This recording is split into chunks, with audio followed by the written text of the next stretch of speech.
Thank you, sir, for your encouraging and informative inaugural address. It's my immense pleasure to introduce the resource person of this session, Dr. P. Janardhan Kumar Reddy, Associate Professor, Department of Education, Bhadia University, Coimbatore, on the topic Teacher Education. Now I invite Mr. R. Praveen to introduce the resource person. His educational qualification: double MA in Sociology, M.Ed and MPhil in Education. Sir has got 29 years teaching experience in the field of education. His area of specialization are teacher education, education sociology, environmental education, tribal education, rural education, and defense education. He has published 9 books and 41 research publications.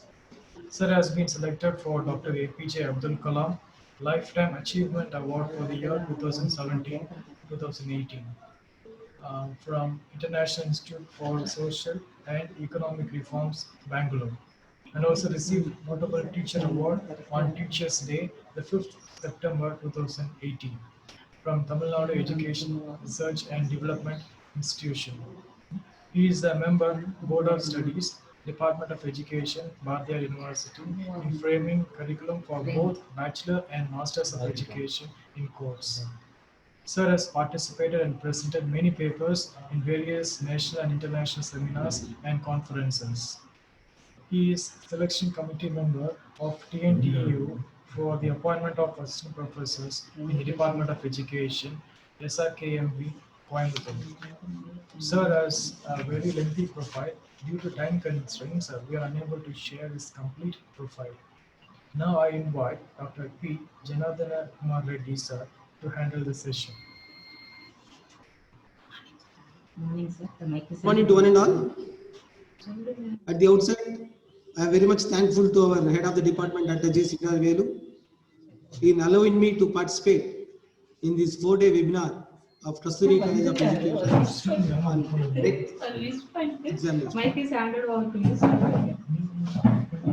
No.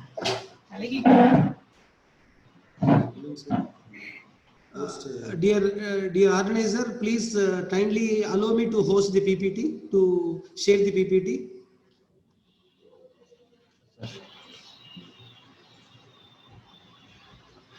Dear organizer, please enable me to share the screen.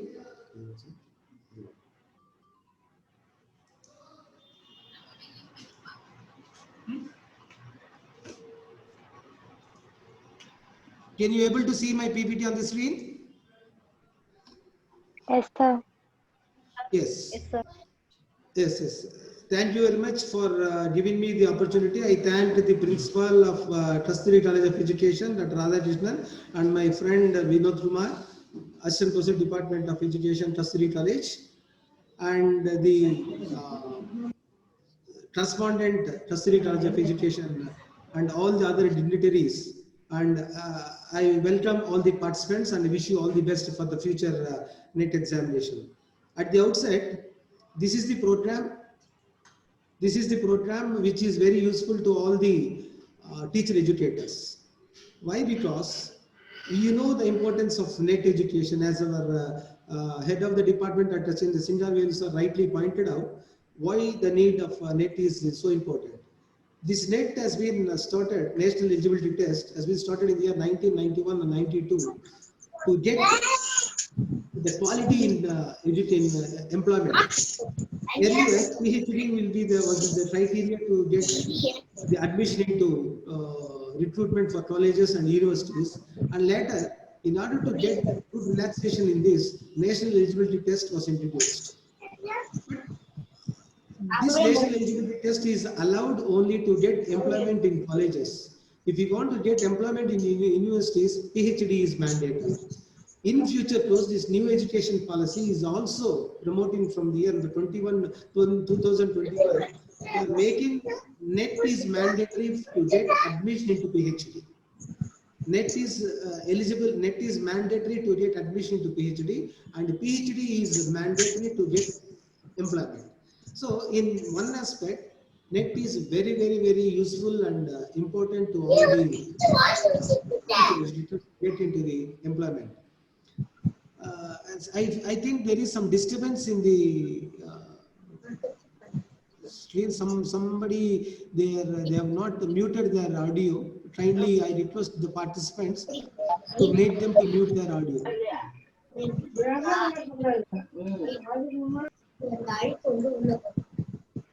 Please.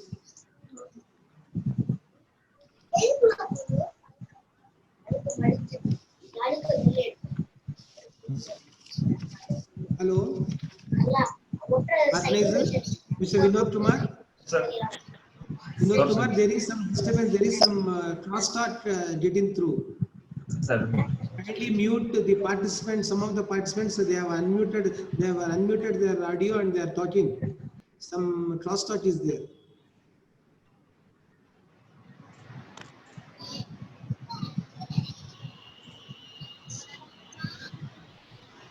Okay. Yes. In if you can able to if you can see the University Grants Commission Net Bureau under the code number 9, they have introduced a syllabus for subject education. You have 4 units to get qualify into this NET examination. Today I am going to handle the teacher education unit, that is unit 4. Why the importance of teacher education is, and what is teacher education, and what is the importance of teacher education, we will have a glance over it. My dear friends, I tell you, out of all the professions in this universe, we feel and we are very happy to say that teacher education is the noblest profession. Why? Why? It is a very big question to our mind. And when we were at child age, our parents used to desire what our future should be. Even we have some dreams. We have suppose if we have children, we make our children to become a doctor or an engineer. Nobody is thinking that my son to become a teacher.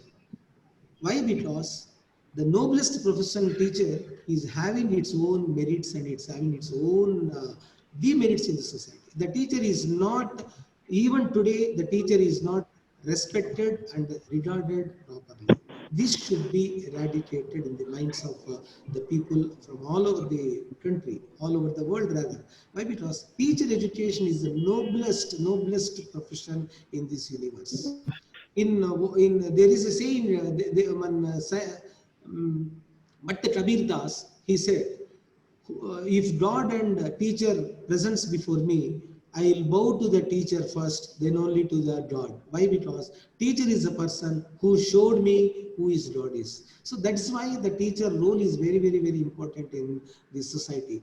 And in teacher education, we have, it refers to the policies and procedures due to the policy equip prospective teachers with the knowledge, attitude, behaviors, and the skills they require to perform their task effectively in the classroom, school, and wider community. As Mahatma Gandhi rightly said, education is a tripolar activity. It starts with the 3H, head, heart, and hand. If these 3 are having coordination, definitely you can perform your task effectively in the classroom and in the school and in the wider community. You have to, the cognitive domain is stored in head and the affective domain is stored in heart and the psychomotor domain is stored is in our hands. If these 3 are having the coordination, definitely the teacher education refers to the best to the society. And the teacher is the most important element in this educational program. Any nation in this universe is said to be prospered only because of the education. The main pivot in this teacher education is teacher. Earlier we have teacher-centered education, and now we are having child-centered education. So as days goes on, we are giving equal importance to teacher-centered education as well as child-centered education. The teacher is the most important element in the education program. It is the teacher who is the responsible person for implementation of the educational programs at any stage. Teacher is having such a place in the society to be responsible for implementation of the educational program. And what is the nature of teacher education? Teacher education can be considered in three phases: service, induction, and service. Suppose in net examination, a question arises like that. Teacher education can be considered in how many phases? Three phases. What are the three phases? Service, induction, and in-service. My dear participants, kindly remember that though we are giving some information about teacher education, it is you to note down the points, how the questions are going to asked in your net examination. No question will be a direct question to the examination. It have that inner meaning will be hidden in the question, and you have to identify the meaning of that question. You have to understand the question. Then only you can able to answer that question. Not only teacher education in net examination, for any competitive examination, remember you have to go through the content first. You have to go through the content. Then you have to understand the content. Then you have to practice your previous question papers, and then only it is easy for you to compete with the other competitors. So here we are giving only the nutshell of the topics, what teacher education is. It is only to to boost your knowledge about the teacher education and other things. So teacher education can be considered in three phases, as we said: in service, induction, pre-service, induction, and in-service. The three phases can be considered as the parts of a continuous process. This is a continuous process. There is no beginning and there is no end. Already the beginning has started, and we don't know where it is going to end. So this is a continuous process in the phases of our life. And teacher education is broad and comprehensive. The teacher education is very broad and very comprehensive. It just like ocean. It is the teacher education is an ocean.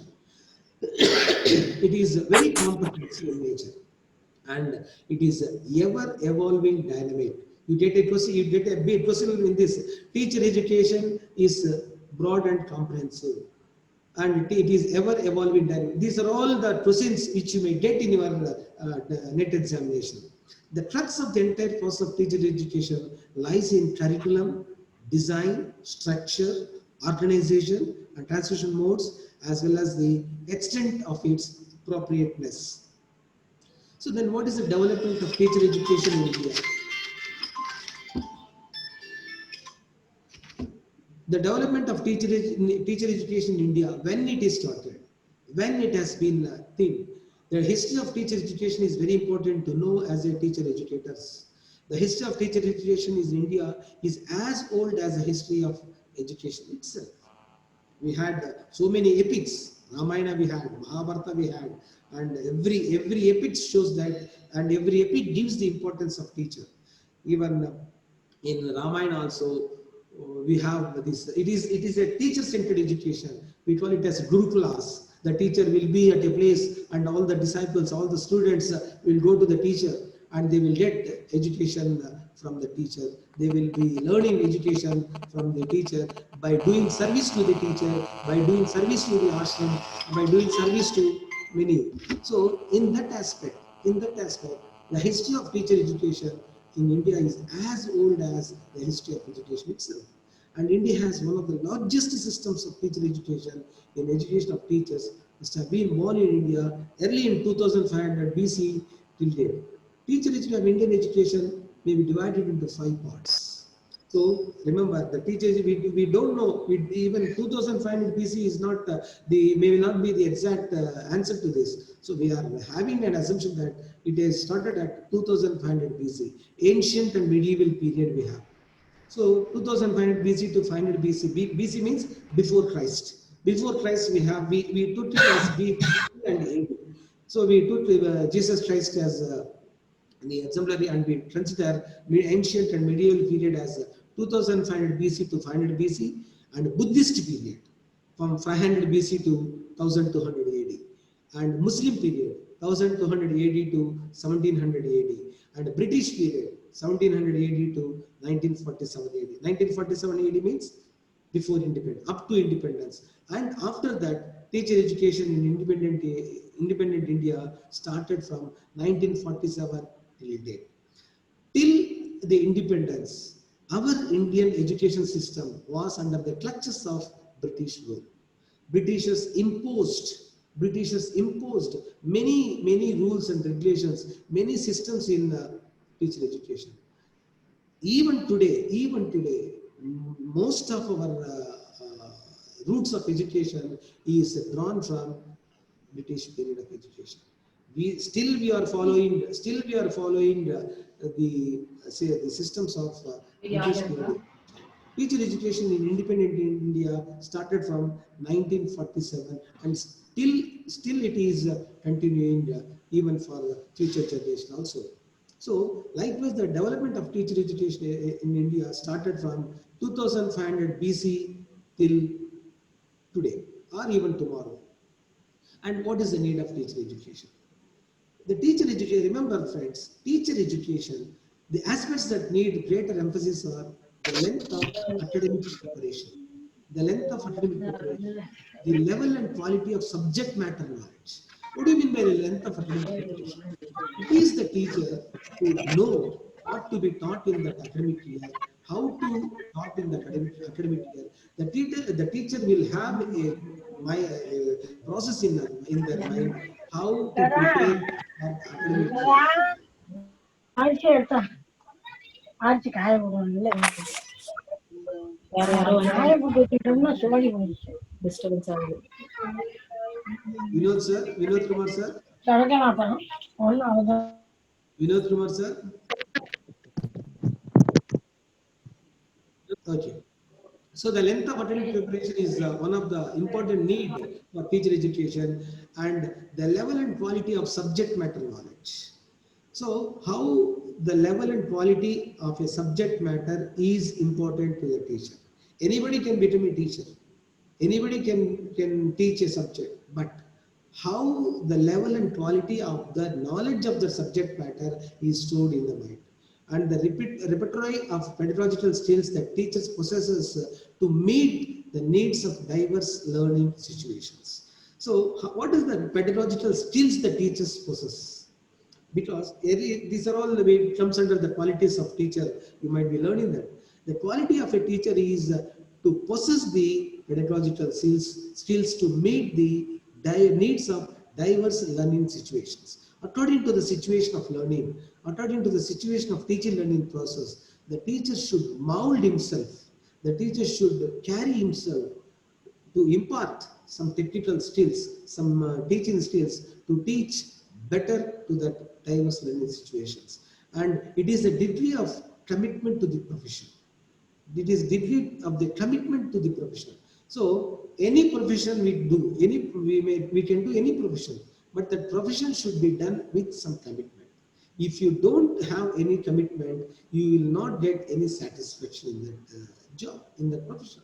So doing profession is different and doing committedly is another thing. It is that committed profession comes shows your passion of your involvement in the teaching profession. So the degree of commitment, how much you are committed to the profession, not for peanuts of salary, not for something. It should give satisfaction to your conscience. It should give satisfaction to your mind. It gives satisfaction to the society. It should give satisfaction to your environment. Then only you can say that the degree of commitment of your profession is satisfied. And sensitivity to contemporary issues and problems and the level of motivation. And you must, the teacher education, the need of teacher education should have the sensitivity to contemporary issues. What are the contemporary issues we are having? What are the contemporary issues and problems we are meeting? And what is the level of motivation we can say? What is the level of motivation? How best we can motivate the children? The motivation can be done only by the teacher. We may be having n number of teachers in our student life, right from KG to PG. We might have come across so many teachers, but only a few teachers might have stamped in our mind. So why they have stamped in our mind? Because of their sensitivity in dealing the issues and the level of motivation they gave to us. So with that, the teacher education is especially needed. And what is the scope of teacher education? The scope of teacher education can be understood in the following ways. Teacher education at different levels of education. It reaches teachers at all levels of education. We have pre-primary, primary, elementary, secondary, higher secondary, and the tertiary. These are the steps in teacher education in education levels, in all levels of education, right from pre-KG to university education. It is a triangular basis of teacher education is psychology, sociology, and philosophy. Remember, these three are the triangular basis of teacher education. What are the triangular? What is the triangular basis of teacher education? You might get a bit like this. The triangular basis of teacher education is psychology, sociology, and philosophy. Remember, if you even if you go for an employment, if you are having all these three main disciplines in your qualification, definitely you are eligible to apply for the post. If you are having MA psychology or MA sociology or MA philosophy or something which pedagogical subjects you have, definitely it will give the most value to your profession. And what are the aspects of teacher education? Teacher education is concerned with aspects such as who is to teach, whom to teach, what to teach, and how to teach. Along these four, there are another three. It is the seven aspects of teacher education, I can say. One is who is to teach, whom to teach, what to teach, how to teach, when to teach, where to teach. Like that, we are having seven aspects. So, who is to teach? Teacher, educator only has to teach. Then whom to teach? Whom to teach means to the students, to the need. And what to teach? What to teach means the content we have to teach. And how to teach with some method, with some strategy. And why to teach? Why to teach? To make, to draw the inner quality of a student we are teaching. That is why to teach. And where to teach. We have to create a teaching environment. We have to get a learning environment. Then only we can able to teach. And when to teach? Only after giving proper motivation you have to teach. You are not supposed to teach then when and where itself. You have to teach with some motivation. You can take horse to the pond, but you cannot make it to drink, as the rightly saying says. But here, as a teacher, we have to make the student to feel thirst about education. Then only we can able to make the students to learn, to understand our teaching. So motivation is the base for everything, everything. So without motivation, your teaching will be just hammering on a cold iron. Cold iron. If you hammer 100 times on a cold iron, it will not give any change. It will not give any shape in that iron. Suppose if the iron is made hot, if the iron is heated, if you blow, if you hammer it for some time, definitely you can get the required shape. That is the teacher education. The teacher is having such a quality to make the children to make red hot and to mold to their desired expectations. And what are the objectives of teacher education? These are all very important to know about the teacher education net examination aspirants. And it is the main objectives which we are focusing on: imparting an adequate knowledge of the subject matter. Imparting adequate knowledge of the subject matter. Adequate. What we need is more important about the subject matter, and to equip the prospective teachers with the necessary pedagogic skills. We have to equip the prospective teachers for perspectives education. It is necessary to make the student teachers equipped, and it enables the teacher to acquire understanding of child psychology. You have to understand the psychology. Teacher education enables the teacher to acquire understanding of child psychology. Psychology is the most important aspect for any individual to learn about, to know about. Even if you are not a teacher, if you understand the psychology of a person, you can definitely lead your life happily. Being a teacher, if you understand the psychology of the child, then definitely you can be called as a good teacher to some extent. because the child requires to the teacher should reach the psychology of the child. If the class is if you as a teacher, if you enter into the class, if you take a class for 30 minutes, and if the child if you can able to see the minds of the students, they are not interested, very well you can stop your teaching and you can do some other activity in the class. So the teacher should not to teach even the children are feeling different. The teacher should know the pulse of the students. The teacher should understand the psychology of the students. Then only the teaching will be effective to the students. So this teacher education, the objective of the teacher education is to enable teacher to acquire and understand the psychology of the child. And it is also to develop proper attitudes towards teaching. What is meant by attitude? Your opinion, your passion. It shows your attitude towards teaching, whether you are fit to teach or whether you are just simply coming to pass over your time. So it develops proper attitudes towards teaching. If your attitude is strong, if your will is strong in that profession, definitely you can be an exemplary teacher in the teaching profession. And it gives self-confidence in the teachers. It gives self-confidence. Remember, it is a proven fact also.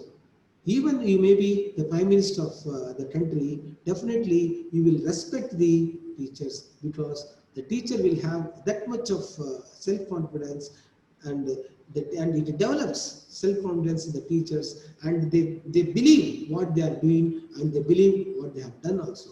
And it creates these objectives of teacher education, develops self-confidence in the teachers. And it also enables teachers to make proper use of instructional facilities. Instructional facility is more important in any teacher education process. It enables teachers to make proper use. You have to make use of instructional facilities which are available in that environment. And what is the structure of teacher education? You are having some structure in teacher education. You have pre-primary, primary, secondary, higher education, general education, and professional education. Earlier we have 10 plus 2 plus 3 system of education. Now we are having 5 plus 3 plus 3 plus 4 pattern of education. So this 10 plus 2 plus 3 system was right from 1964 to 1966 Kothari Commission. We are following still this pattern of education, and this new education policy, or you can say it is a national education policy. It's not. We do not say that is new education policy. It is national education policy is focusing on the 5 plus 3 plus 3 plus 4 system of education.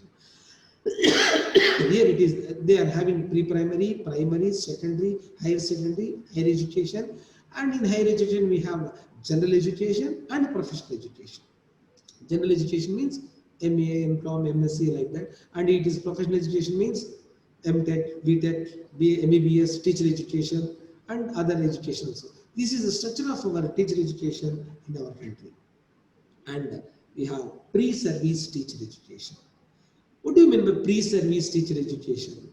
It is the education and training program for the student teachers before they have undertaken any teaching training. Teacher education program in India serves the varied needs of diploma and degree level of teacher education and prepare teaching community, pre-primary level to institution or university. This is more important. Here, we are all graduates. We want to become a teacher. After to become a teacher, we have to undergo some training. That is called as pre-service teacher education. Pre-service teacher education is the education and training program for student teachers. Before they have undertaken any teaching program. In this phase, the trainees are introduced to principles, understand the teaching such as the aims of education, curriculum, nature, characteristics of child development, methods of teaching, and the resources on which pupils and teachers can draw for the purpose of teaching and learning. The trainees are introduced to understand the principles and the teaching such as the aims of education. What is the aim of education? So, what is the aim of education? We can say that there are definitions of education. Aristotle said, what is the aim of education? Mahatma Gandhi said, there was a Rabindranath Tagore said, ultimately the aim of education is to make the child useful to the society, to bring out, educate. Education is a word derived from the Latin word, Greek word called educere, edu plus cer, educere. Educere means to bring out, to bring out, to bring out what is there in an individual. To bring out what is there in an individual, it is possible only because of, only through the teacher.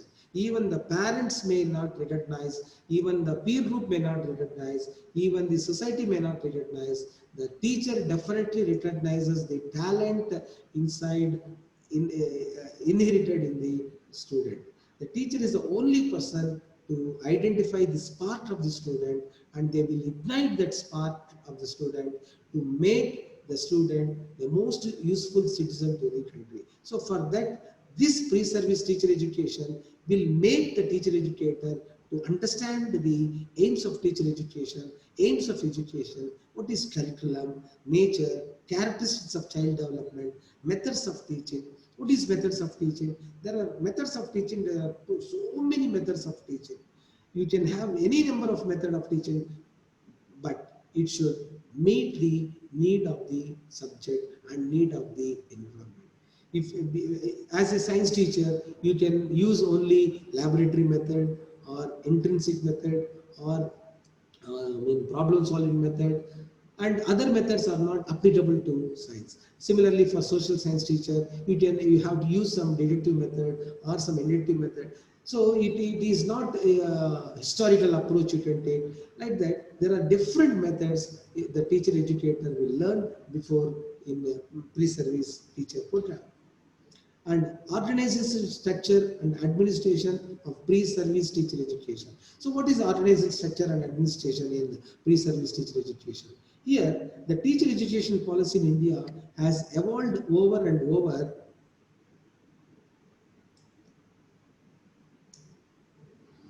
The teacher education policy in India has evolved over time and is based on recommendations contained in various reports of committees and commissions on education. The structure of teacher pre-service education has been as based on so many recommendations contained in various reports of committees and commissions on education. Remember, after independence, independent India want to have some organizational structure. For that, the first commission was laid by Mudaliar Commission, we can say. Mudaliar Commission. So in that, the important ones being the Kothari Commission. After that, Mudaliar Commission, Lal Bahadur Shastri Committee has come, and other commissions has come. And the most important one is the Kothari Commission in the year 1966, and the Chattopadhyay Committee in the year 1985, and the National Policy on Education, NPE 86 and 92, given by the late Prime Minister Rajiv Gandhi, and Acharya Ramamurthy Committee in the year 1990, and Eshpal Committee in the year 1993, and the National Curriculum Framework NCF 2005. These are the most important commissions which I have displayed here, are the most important commissions which gave organizational structure and administration for pre-service teacher education. So they emphasized, they focused the importance of pre-service teacher education. And the right of children to free and compulsory education RT Act of 2009, which became operational from 1st April 2010, you get all the proceeds like this. RTE started from 1st April 2010.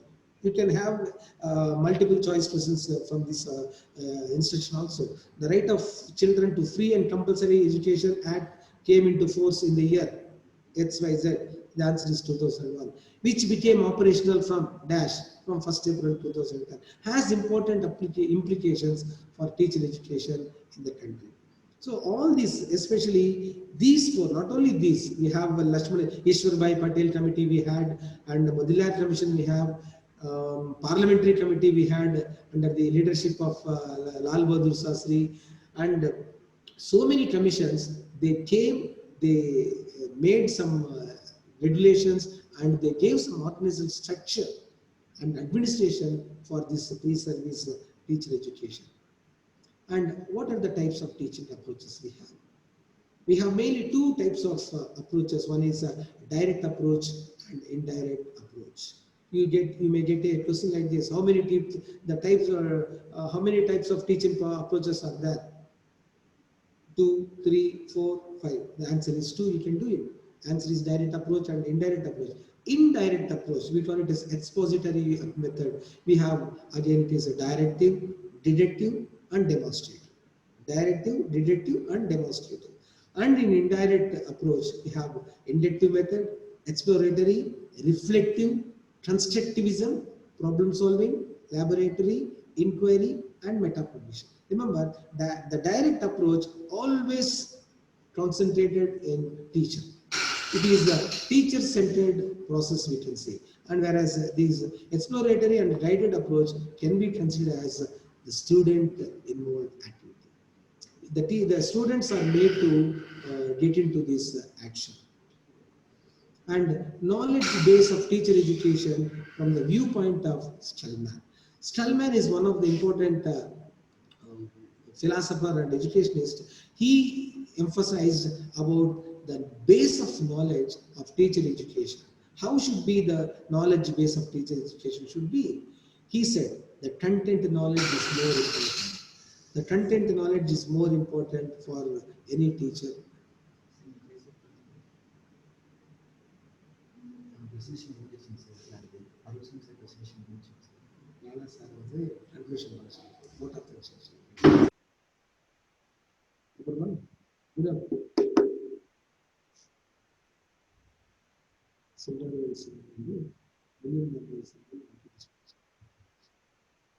Sorry, friends. So the Stallman emphasized, he thought that the knowledge base of the teacher education should be like this: content knowledge, content knowledge, content knowledge. What the content knowledge is more important for, it is the base for teacher education.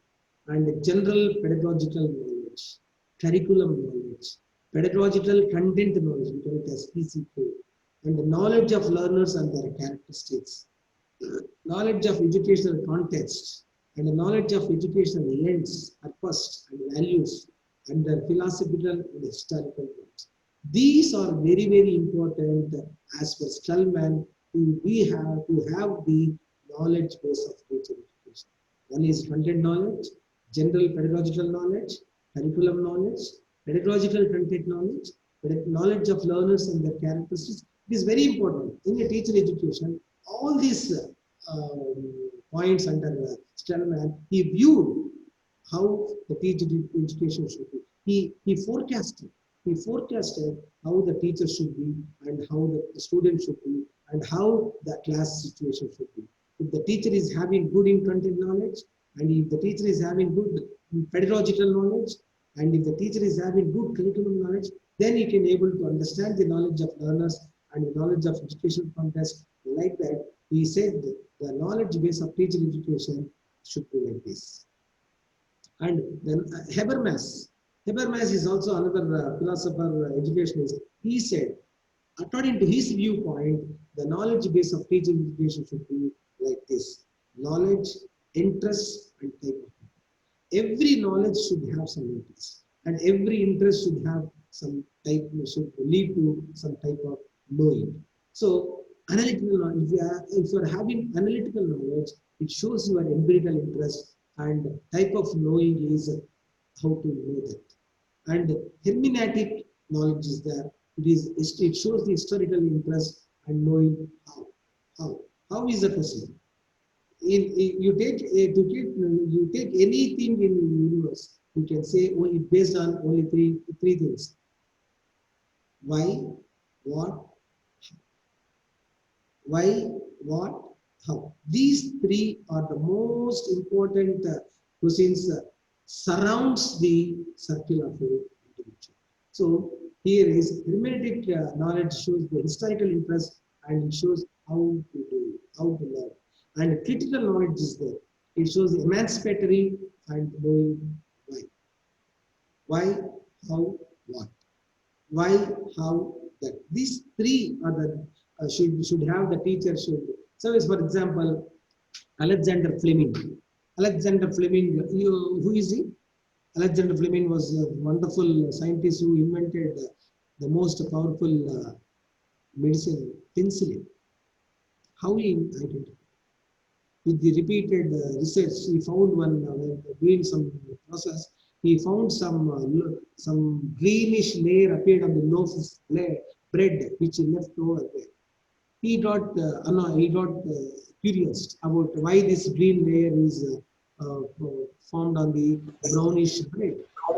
So he observed that under microscope and he found that some bacteria in there. And he tested them. Then bacteria kills bacteria. Why? What?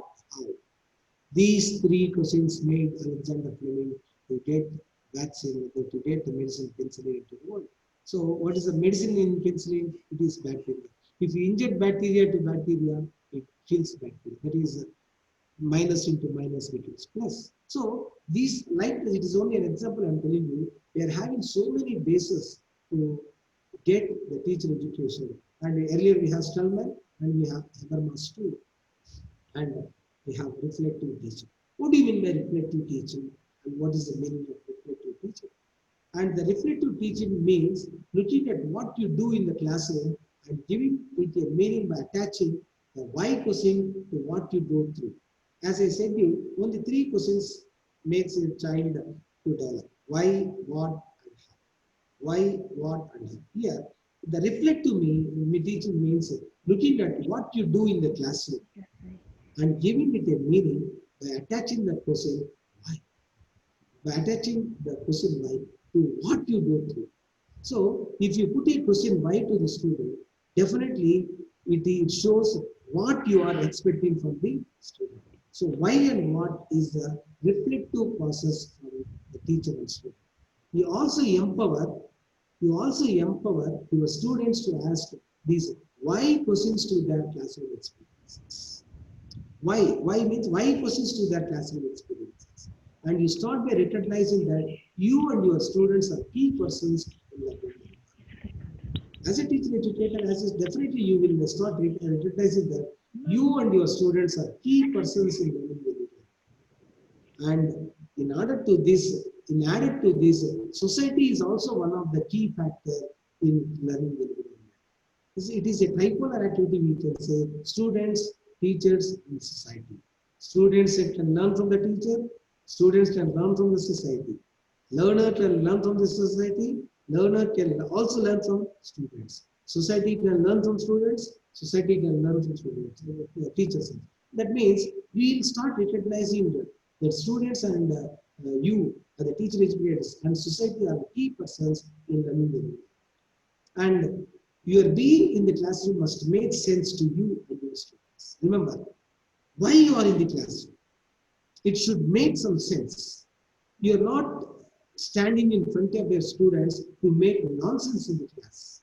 You have to make some sense to you and to your students why you are there. What is the need of you? Why you are meant to be there? What is the input you are giving to the students? What the output the students are expected to be from you?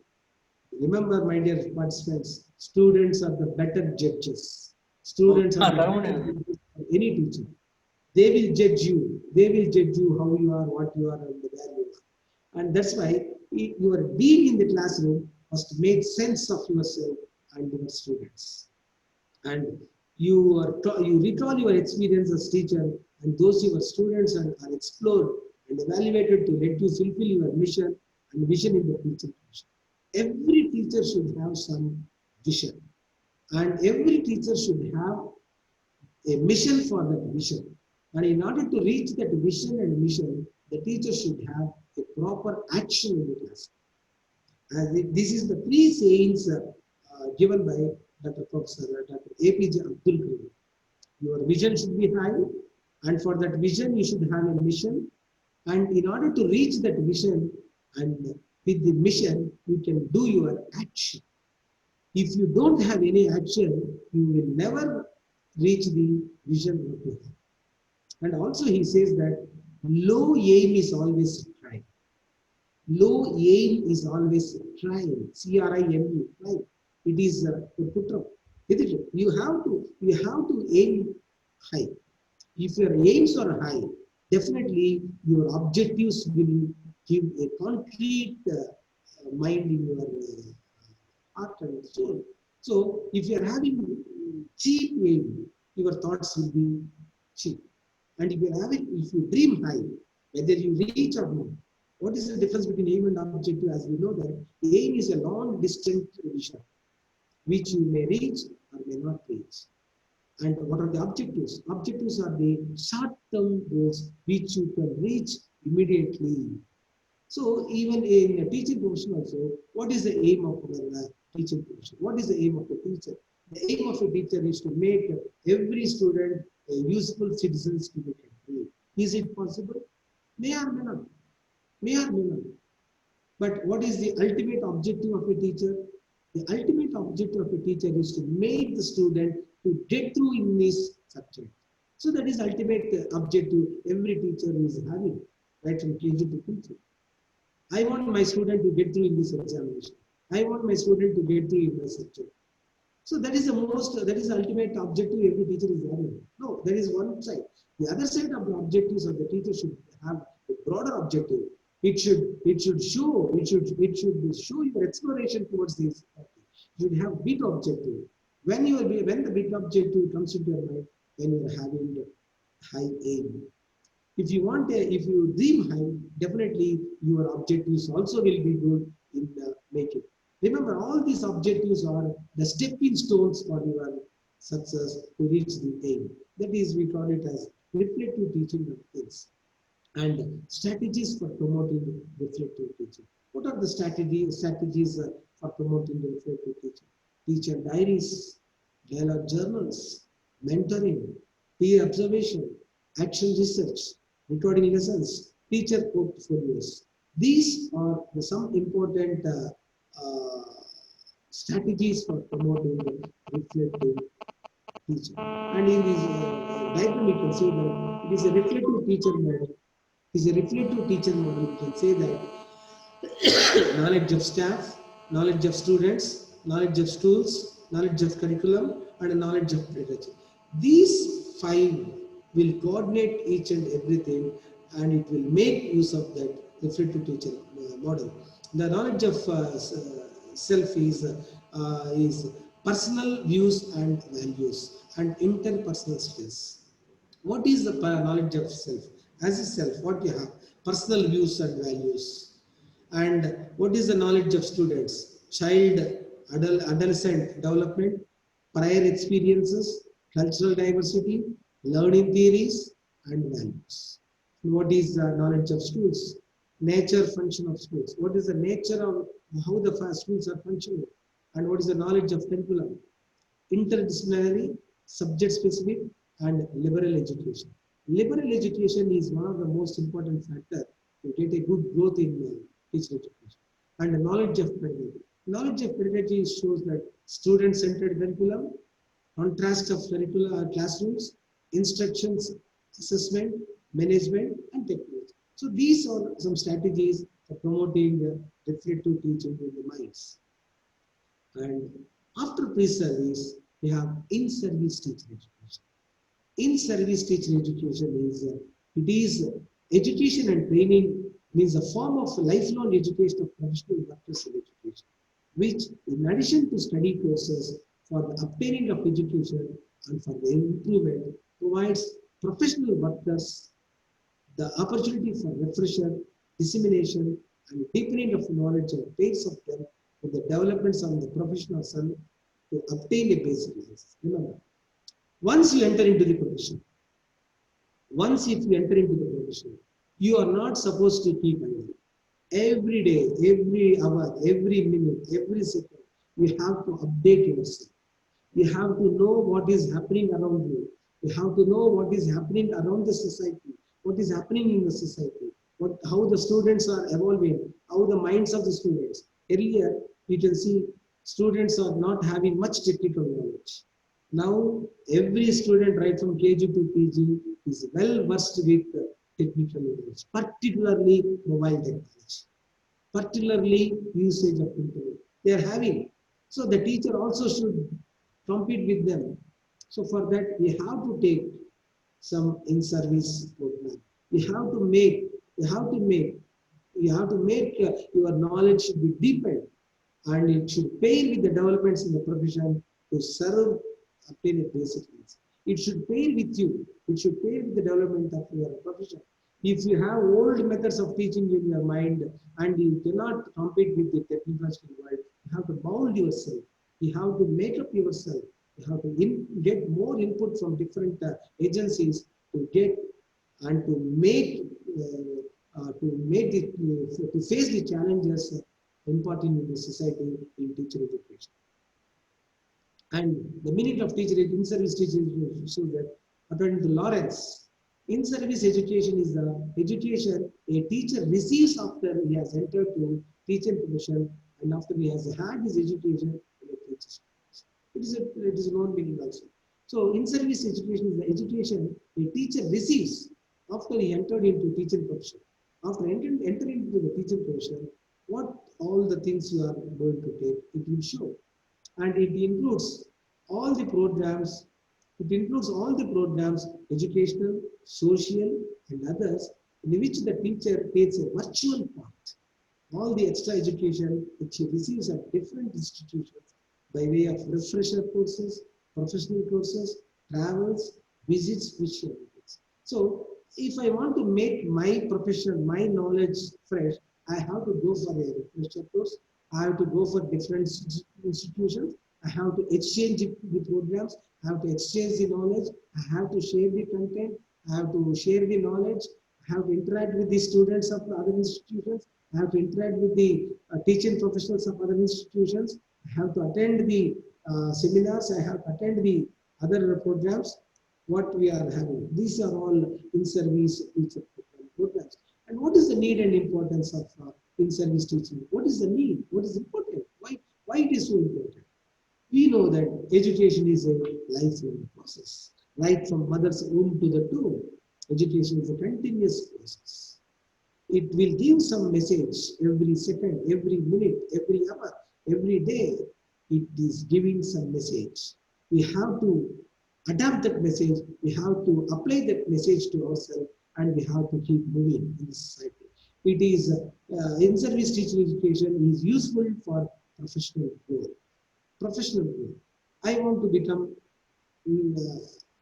a higher position in my profession.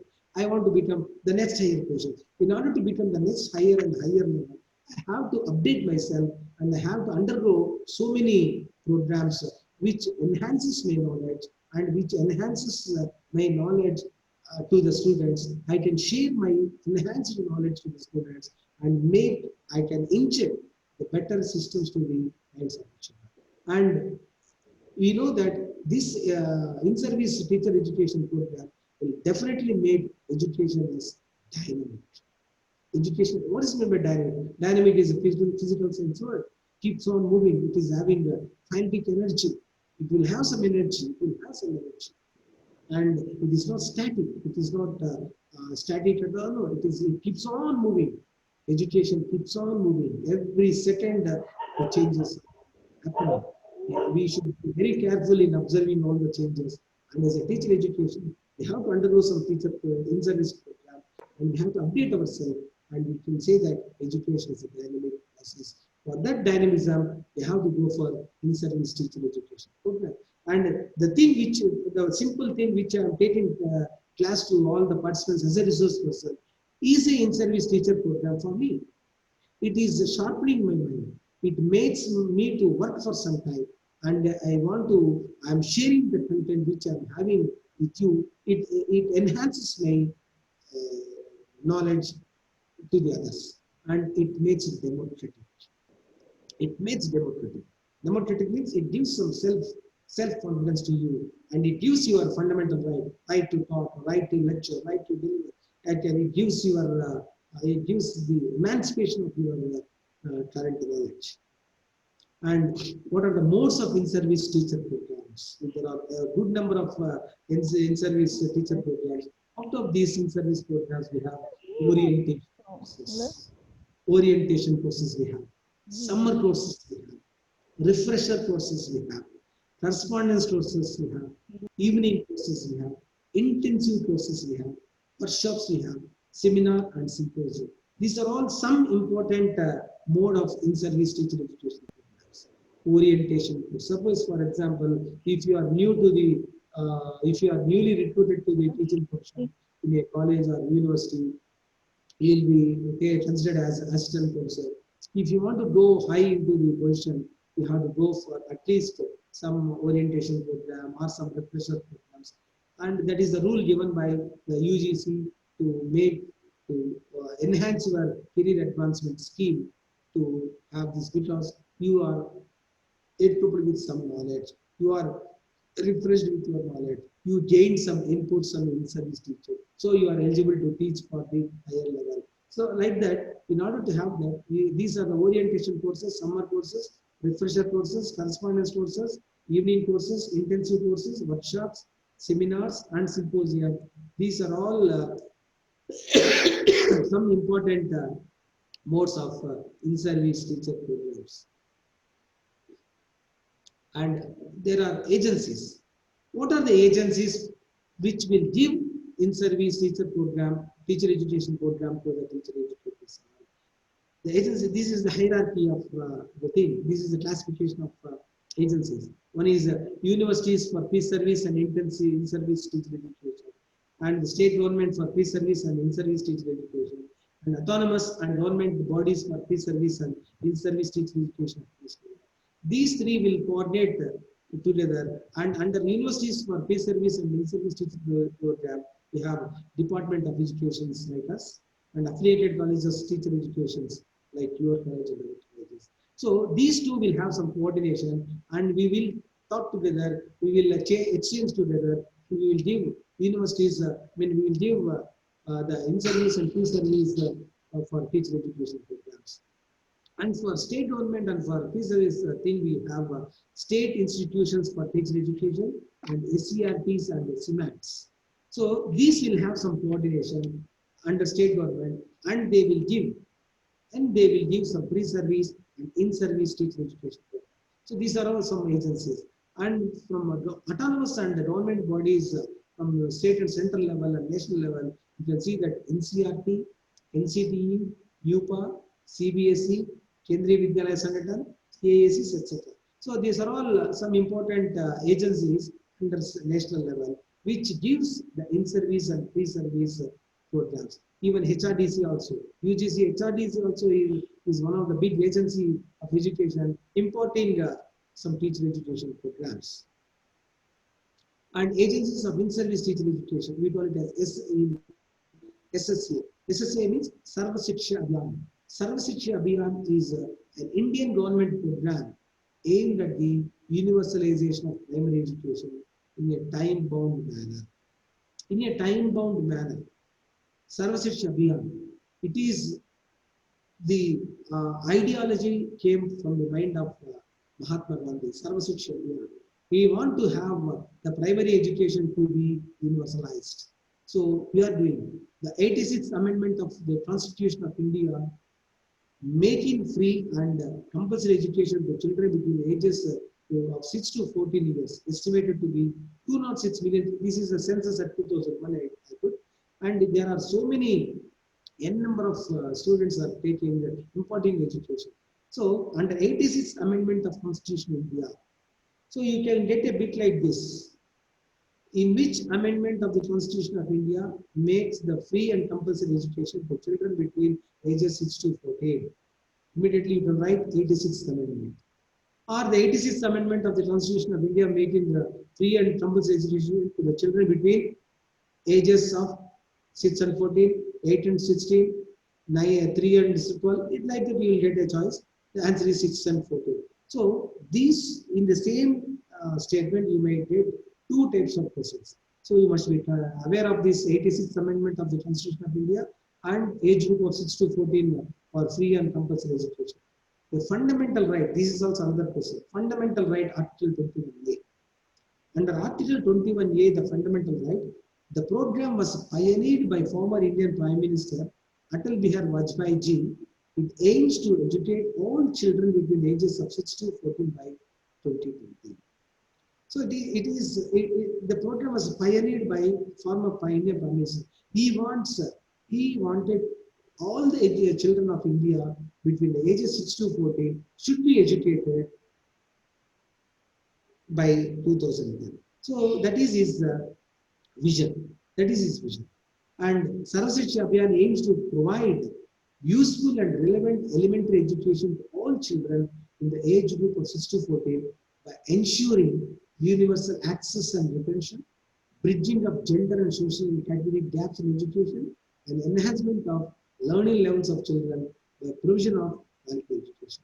So simply not telling that education should be for 6 to 14. That is by ensuring universal access and attention and bridging the gender and social category gaps. So we have to bridge the gap between the gender. We have this gender discrimination is a burning problem in our country. Even today we are facing this gender discrimination.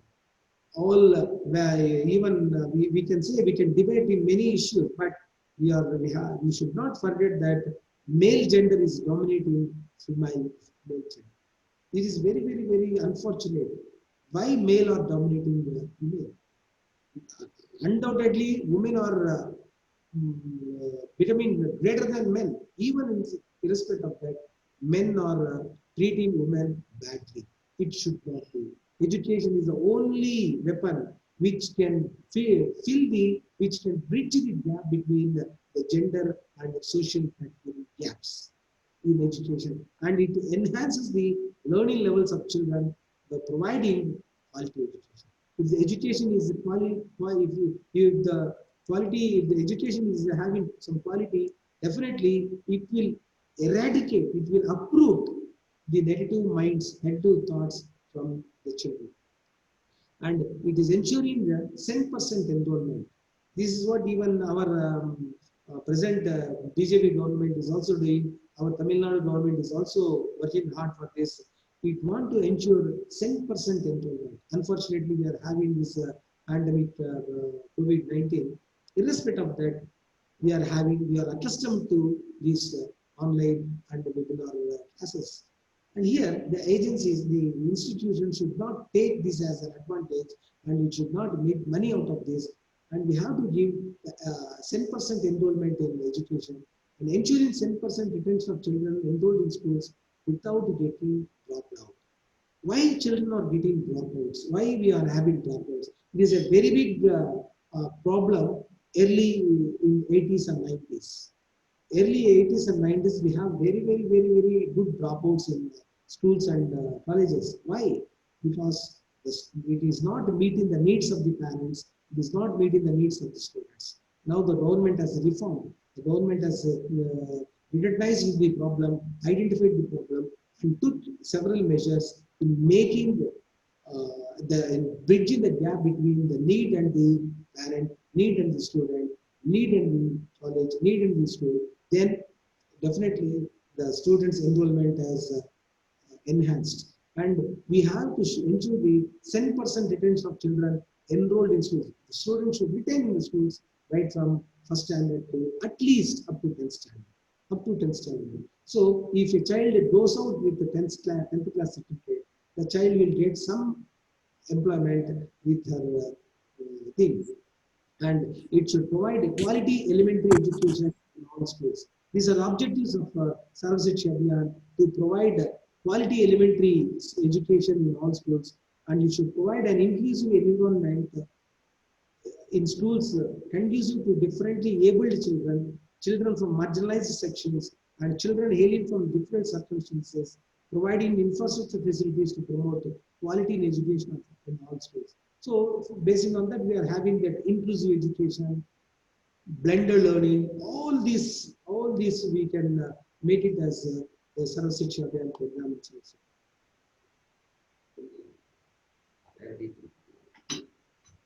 And RMSA is another agency of in-service teaching education. What is RMSA? RMSA is called as Rashtriya Madhyamik Shiksha Abhiyan. You get a bit like this. RMCA stands for, what is what RMSA stands for? RMSA means Rashtriya Madhyamik Shiksha Abhiyan. It is a centrally sponsored scheme of the Ministry of HRDC, Government of India, for the development of secondary education in public schools throughout India. Throughout India, it was launched in March 2009. This program was launched in March 2009. We call it as RMSA. RMSA. So, under this RMSA, we have this started in year to March 2009. The main idea for this is for the implementation of the scheme has started from 2019 to 2010 to provide conditions for efficient growth, development, and equity for all the students in education. And this scheme includes a multi-dimensional research, technical consulting, and various implementations and funding support. And this RMSA aims to provide universal education for all children between 15 to 16 years of age. So remember, SSA focuses on students from 6 to 14 and RMSA focuses on children between 15 to 16 years, secondary and senior secondary courses education. So why the importance of RMSA is given, we can able to know that, and with the objectives of this. The objective of MSA is to ensure that all secondary schools have physical facilities, staff, and supplies according to the standards prescribed by the RMSA norms with special emphasis on achieving and sustaining a pupil-teacher ratio of 30 to 40. So remember, this is the most important area which a teacher educator should have in mind. If the class strength is limited to 30 to 40, then the teacher can give an effective teaching. That students also can go for effective learning. The main objective for RMSA is focused on the physical facilities, staff and supplies according to the standards prescribed by RMSA. Why? Because the ratio of pupil student ratio should be 30 to 40, because then only you can able to, for example, in plus one and plus two, the students will be having a curious knowledge about the science experiments, science programs. So if they want to take, if the strength is more, if the strength is 50 or 60, how the lab can be, how the laboratory can be allotted, how many students can get the practical knowledge about a particular topic. So this is very important age. The students will be that at the intermediate age, intermediate stage to learn what to learn and what not to learn. So in that thing, if it generates curiosity in the student, we have to accommodate each and every student to get into the science programs and science experiments. So for that, it is more important the computers, the computer libraries, the computer rooms, and the lab facilities should be well equipped according to the norms of RMSA norms and standards. And the another objective for RMSA is to provide full financial support in case of government, local body, and government aided schools, and also encourage public-private partnership of various kinds and extend with NGOs and private providers of education. So government thought in that period, the education should not be in the clutches of government itself. So we can have it for private bodies also. The private bodies which are abiding the rules and regulations of the government, which are having the structural facilities, the required staff, self-financed colleges like Kasturi College of Education, like so many colleges we have. When they have that financial support and other things, definitely we can have a collaboration to get into this secondary course. And the another objective is to ensure that no child is deprived of secondary education of satisfactory quality due to poverty, gender, socioeconomic, disability, and other barriers. So the main objective, one of the main objective for RMSA is no child should be deprived, should not feel any inconvenience in learning secondary education, irrespective of its poverty, gender, and socioeconomic status, and disability, and other barriers. So the barriers, what all I revealed, they are the social evils, social barriers for the student community to overcome that stage. So up to 10th class, the child will be in one mind. So at the age of 15 and 16, the child, it is a very, very, very, very crucial period in the point of student psychology. So that period is more essential for the child to go for higher education, university education, college education, job oriented education. So that the education should not be, any student, no student should be deprived for imparting this type of education, whether they are having these social problems like social barriers like poverty, gender discrimination, and socioeconomic status, and disability, and other barriers. In order to avoid these, RMSA, the government has come forward to give the financial support, the financial encouragement to the need of secondary education. And the other objective for RMSA is to improve quality of secondary education through appropriate curriculum development, learning methodology, and teachers training. This is also one of the most important objective for RMSA. Why? Because the secondary education is termed as very sensitive age and sensitive period of education for a man's life. So it should give with an appropriate curriculum. It should not have more, or it should not be less. It should have appropriate curriculum, and it should have the development of learning methodology. It should create some learning methodology. What happens? What is one to after? What is one after the other? What should be the other? What should be the link between these two? So they should have a chain learning process. Chain learning process. That chain should not get break. So for that, we have to do what we have to do is a learning methodology, and teachers training is the most important thing. The objective they said. And in the other agencies in service teacher training program is from the government point of view, national point of view, is SCRT. SCRT means the State Council Education Research and Training. State Council for Education Research and Training. It has been established in the year 1965. Every state is having their own education research and training council. Every state in India, it is under the control of NCERT. NCERT means National Council of Education Research and Training, and SCERT means in Tamil Nadu. It has been started from the year 1965. This is a question. SCRT started in Tamil Nadu in the year dash. SCRT started in the year 1965 in the state dash. So you will get two questions, two answers for the same statement. And the function of SCRT is as an R&D institute at the state level by providing guidance, support, and assistance to the state education department. The SCRT always shows by providing guidance, support, and assistance to the state education department. So SCRT will always concentrate on this state government, state education department program. And it develops information, curricular policies, and instructional material, and coordinates in service education for teachers at all levels. So for all levels of teachers, there is some disturbance,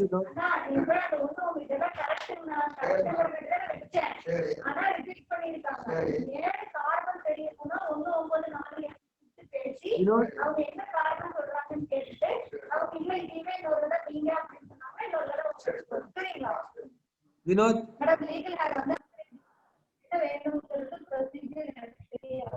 Vinod, do you hear me? Vinod, கேக்குதா? Jai Chitra volume bit பண்ணுங்க. Jai Chitra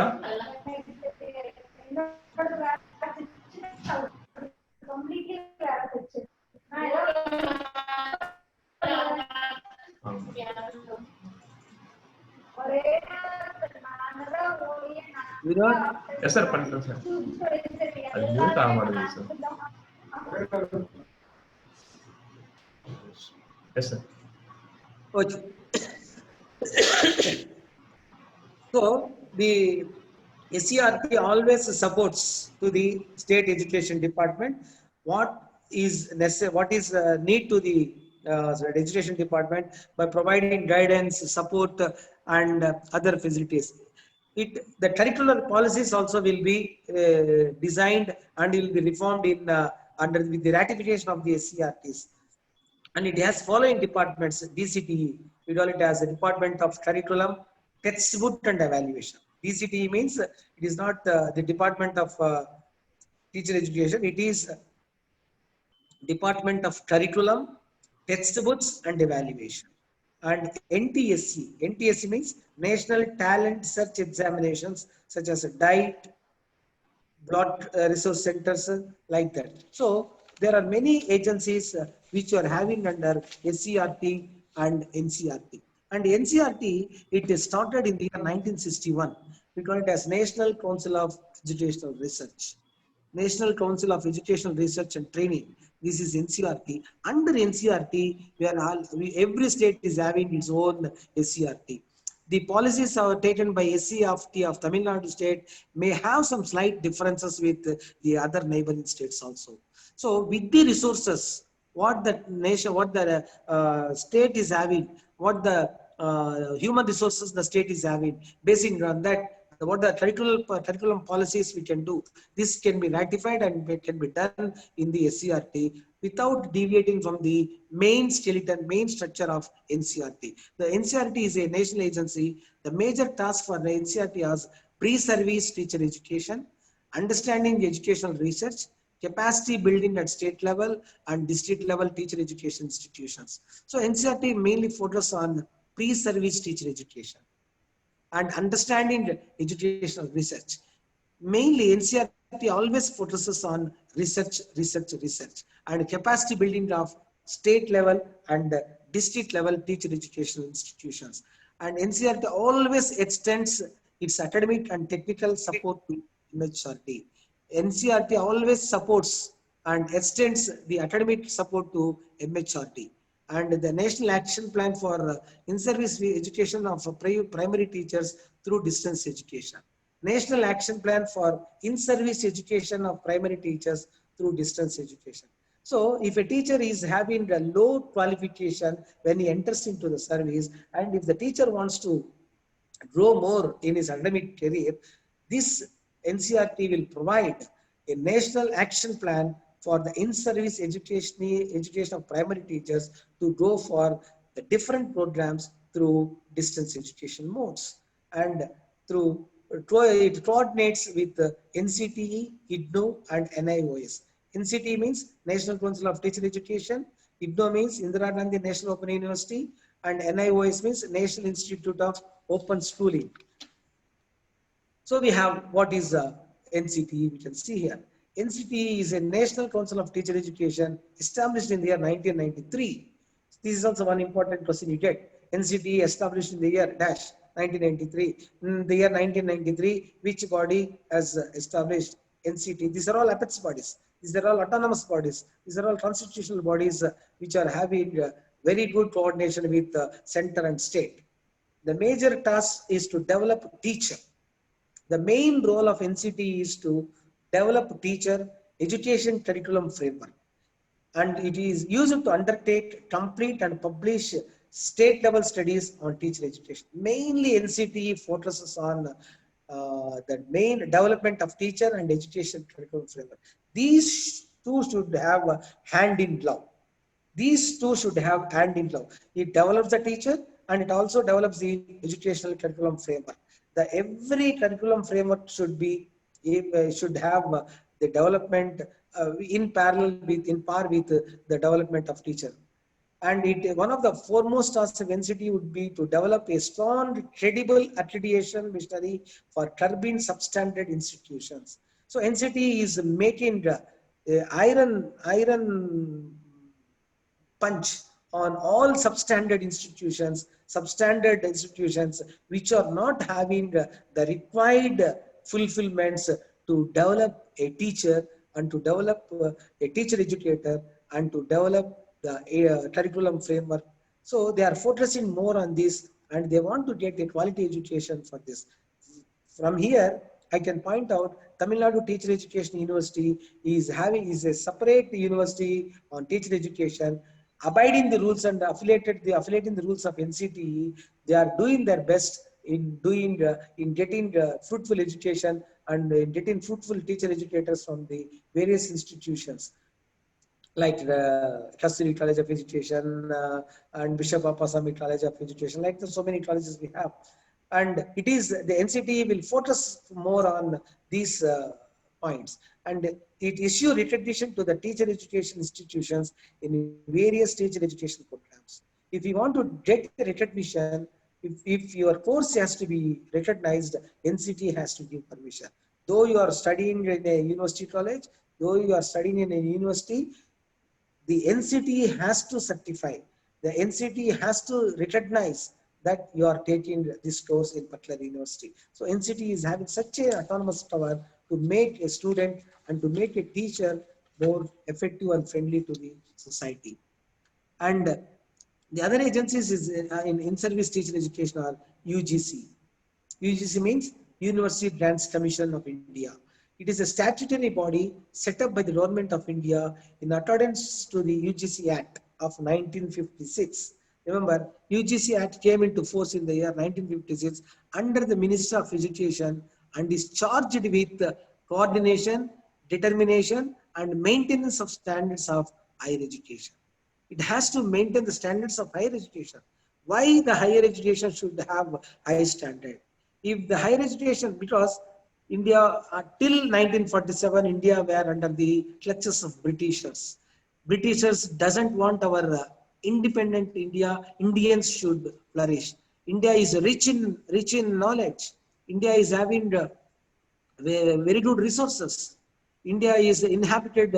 India is a rich country inhabited by poor people. That is a saying we can say. India is a rich country inhabited by poor people. But though we are poor, we are not poor in content. We are not poor in knowledge. India is the richest country having more content and knowledge. We the students, we the Indians are flourishing, are nourishing everywhere in the part of the globe. Why? Because that's why there is called a brain drain. We call it as a brain drain. Brain drain means moving the intellectuals of India to other places for bread and butter. You see, if you happen to see in America, now if there are 100 outside citizens of other countries, 80% are from India. 80% are from India. So they are doing their best. That means Indians are having high knowledge and high content. So the University Grants Commission, established in the year 1956, focused on the coordination and determination and maintenance of standards of higher education. It provides recognition to universities in India and disbursements of funds to such recognized universities and colleges. Without its recognition, no university in India can grant degrees. So we are having degree in our hand means it has been recognized by the UGC. Its headquarters is in Delhi and has 6 regional centers. How many regional centers of UGC in India? There are 6. The answer is 6. So what are they? In Pune we have, in Bhopal we have, Kolkata we have, Hyderabad we have, Guwahati we have, and Bangalore we have. In these 6 states, we have 6 regional centers. And even NCT also, we are having 4 southern regional centers. SRC we have, NRC we have, ERC we have, WRC we have. SRC means Southern Regional Center. Earlier it was in Bangalore. And NRC, Northern Regional Center, earlier it was in Rajasthan. And ERC, Eastern Regional Center. And WRC, Western Regional Center. Now NCT has been totally shifted from shifted its headquarters to Delhi, and all the 4 regional centers are also situated at Delhi Sector 7, Dwarka Sector, New Delhi. So concept and professionalism. What is meant by concept and what is meant by professionalism? Concept of profession. What is the concept of profession? According to Gordon Marshall, it is a type of work orientation. It is a form of work organization, includes some central regulatory body to ensure the standard of performance of individual members is conformed to the profession. So what is profession? Profession, profession. Anything is profession. Anything is profession. But that profession should have, where you have to see that whether that profession is having some professionalism or not. What is the difference between profession and professionalism? Everything is profession.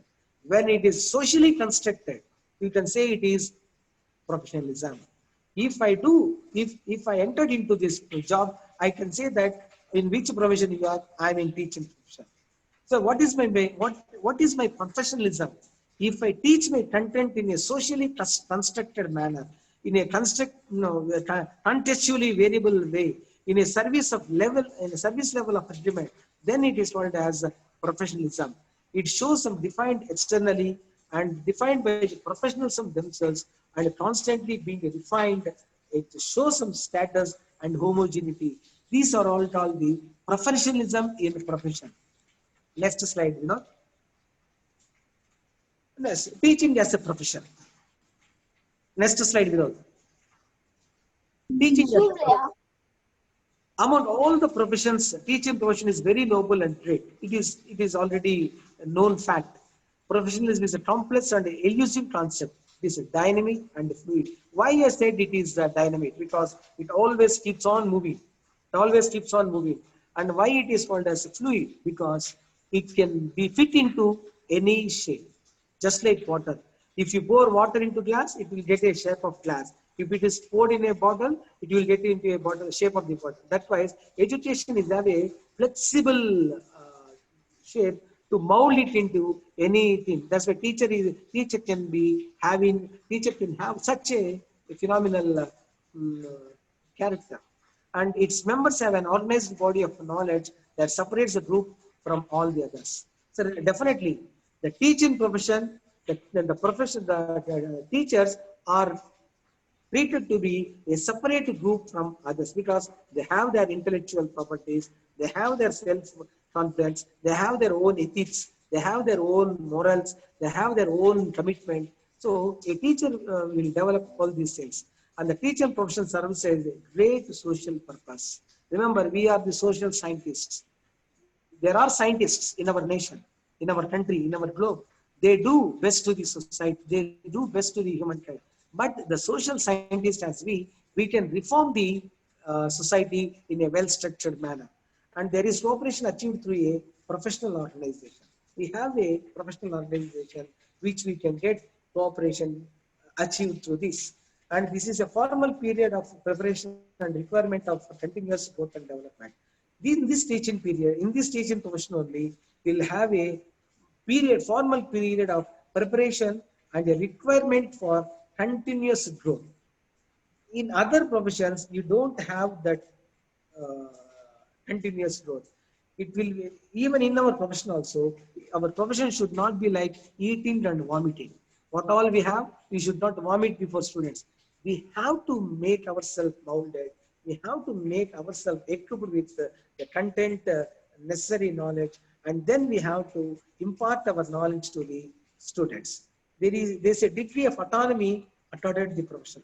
We have the autonomy degree we have, and the profession has control or influence over education standards, admissions, licensing, professional development, ethical and performance standards, and professional discipline. So this profession is having influence on all these areas. Next, qualities of a good teacher.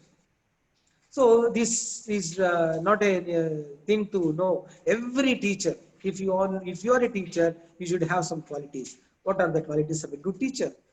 The basic quality of a good teacher is he should be positive in mind. He should have a positive approach. No, at any point of time, he should not enter any negative idea into his mind.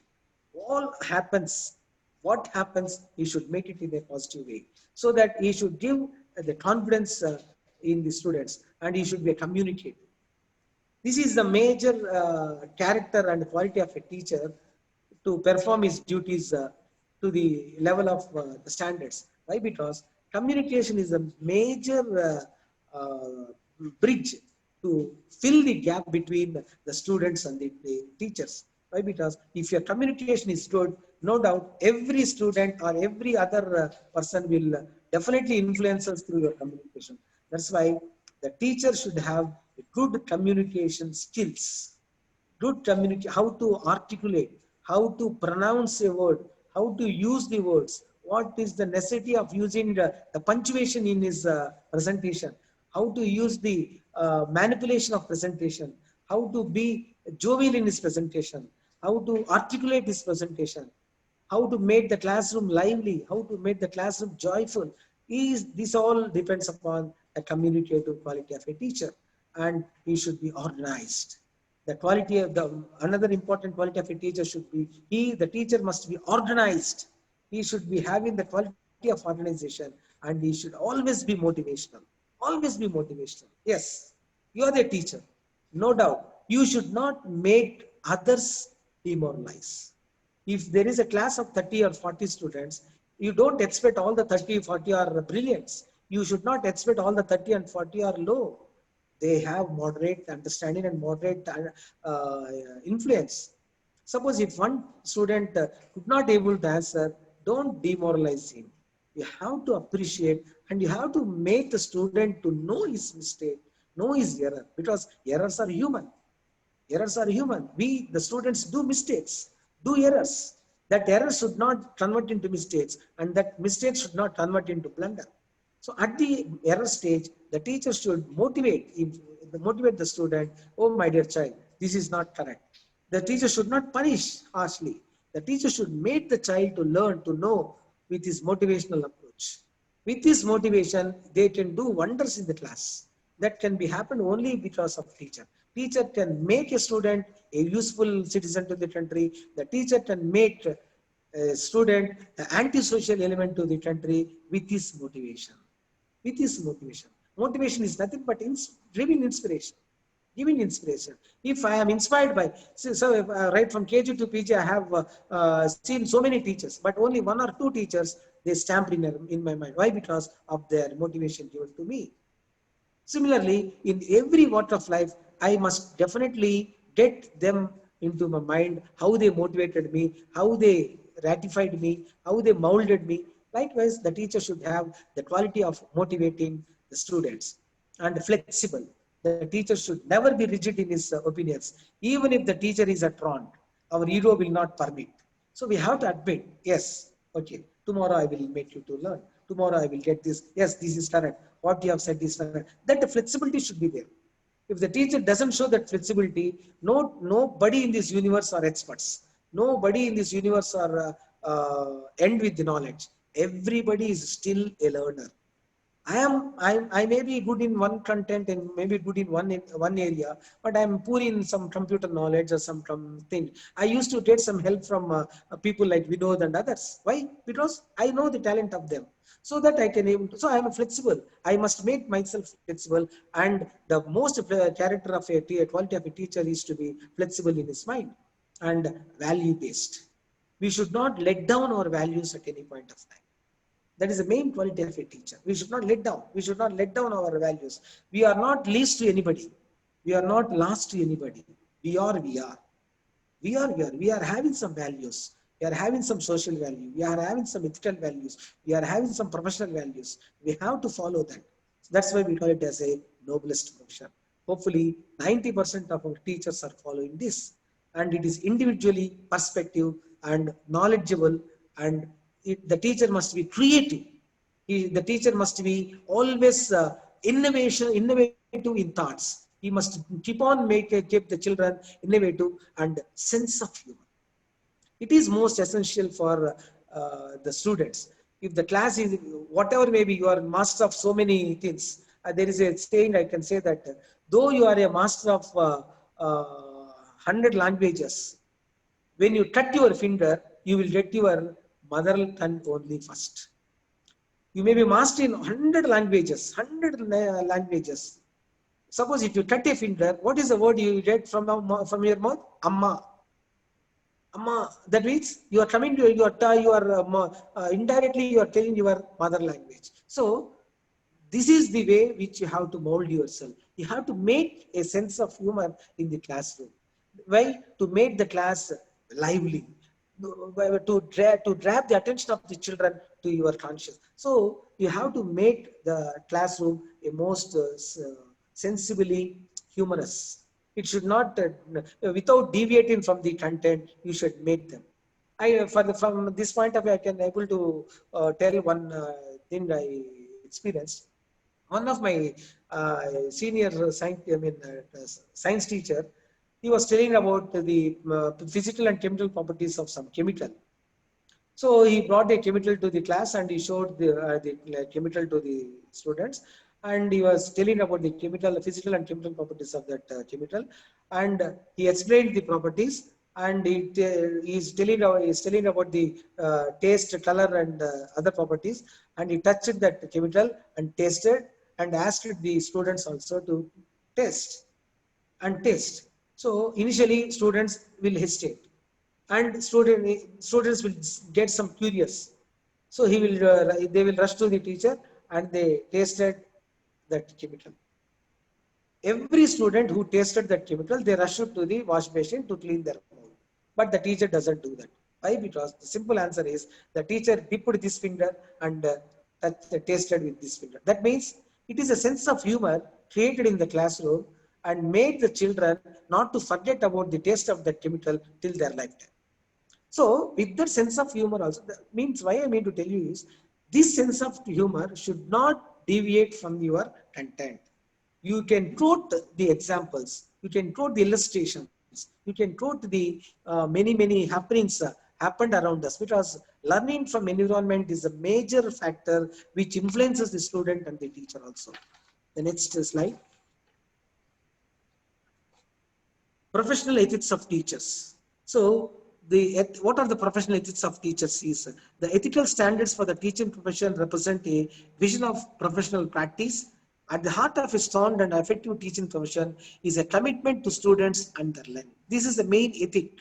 What is my ethic is it is at the heart of a strong and effective teaching profession is a commitment to students and their learning. My commitment is for students. My commitment is for the learning of the students, whether they have learned or not. I have to proceed myself and I have to keep on driving them to make my content to be learned. The purpose of the ethical standards for the teaching profession are to inspire members to reflect and uphold the honor and dignity of the teaching profession.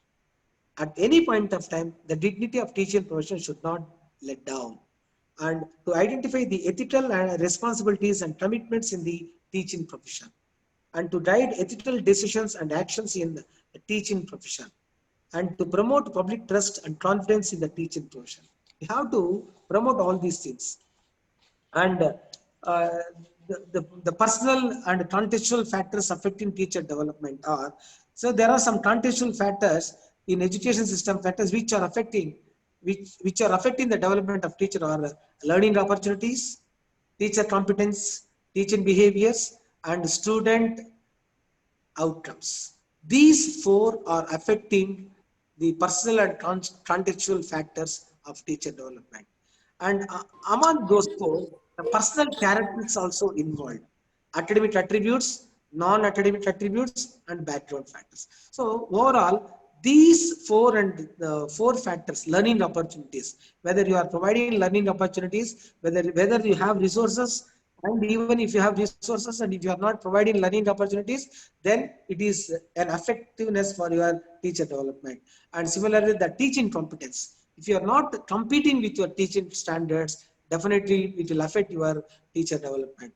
And teaching behavior, the behavior of yourself, the behavior of you as a teacher will also shows the barrier in this. And the student outcomes.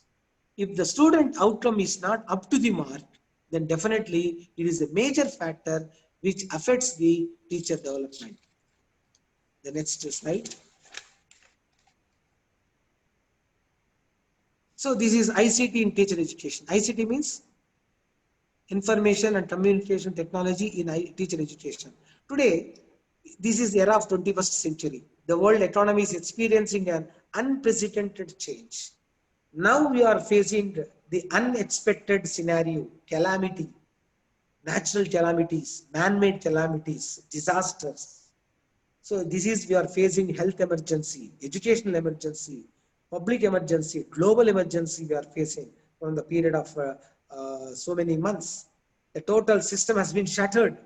The total period, the total life standards of each and every individual has been uprooted. Why? Because of this pandemic pedagogy, COVID-19.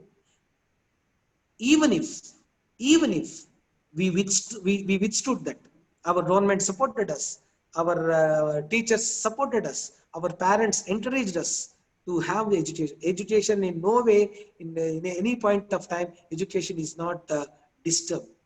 Though it is having disturbance, we are trying to put it on the track. So out of that, information communication technology is a major root cause for the continuation of this process to be put on track. So new developments in science and technology, media revolution and internalization of education, and the ever expanding competitive environment and the revelation in the science. See, so it is a shift between a higher education nowadays from national education to global education. It is a paradigm shift from national education to global education. We are not competing with ourselves. We have to compete with the globe. India should rise into a superpower. India should stand among with the developed countries like America and China.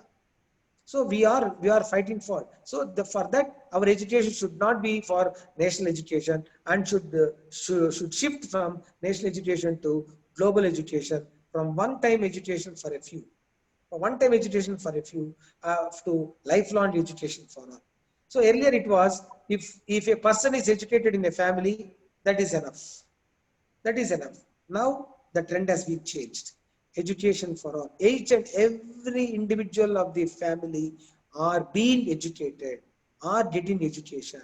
Earlier, if a person is employed, then the total family is leading a happy life with the uh, peanuts of that income. Now, every family is having 3 to 4, 4 to 5, 5 to 6 employments, depending upon their qualifications, depending upon their capacities. So this is education to one to education to all, and from teacher-centered education to learner-centered education. We are doing the shift. This happened only because of ICT in teacher education. These changes make new demands from pose fresh challenges to the established education systems and practices in the country. And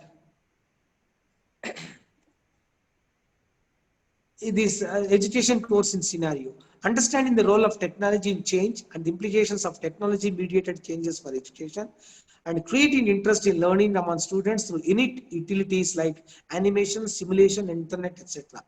So this ICT is creating interest in learning among students.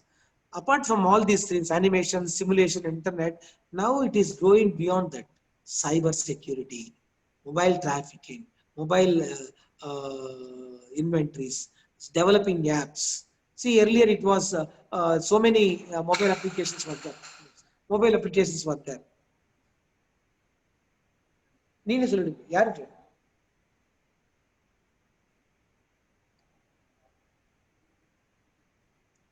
Planning and designing effective learning environments with necessary technology support, making the best technology enhanced lessons to enrich student learning, using technology to enhance our own creativity and professional, striving for education to emerge from its disciplinary narrowness, identifying using useful learning material from various sources. So these are all very important things which a teacher should get into that. So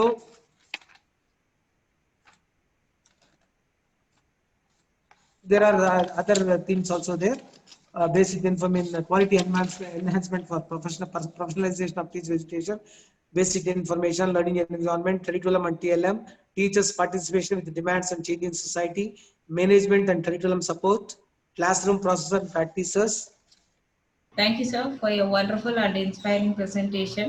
Your years of experience and research, your depth of knowledge, and your ability to present the subject in brief on the topic teacher education, such an interesting way, produced one of the most memorable and wonderful session in this webinar, sir. Thank you, sir, once again. Dear participants, thank you, sir. If you have any queries, you can discuss with the sir now.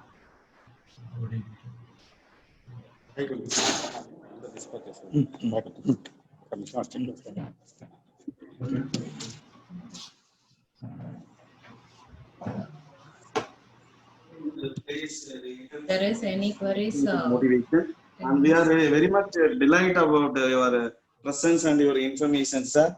And I would like to give to Dr. Janardhan Kumar Reddy, sir. Also, he want to convey some information, sir. Sir, good afternoon, sir. Sir, thank you very much. Really, it is a pleasure for us to have a wonderful resource person like you giving some that motivation to all the participants. Definitely, you make this presentation is wonderful, sir. Really, we are very happy, and all the participants are benefited undoubtedly with your deliberation.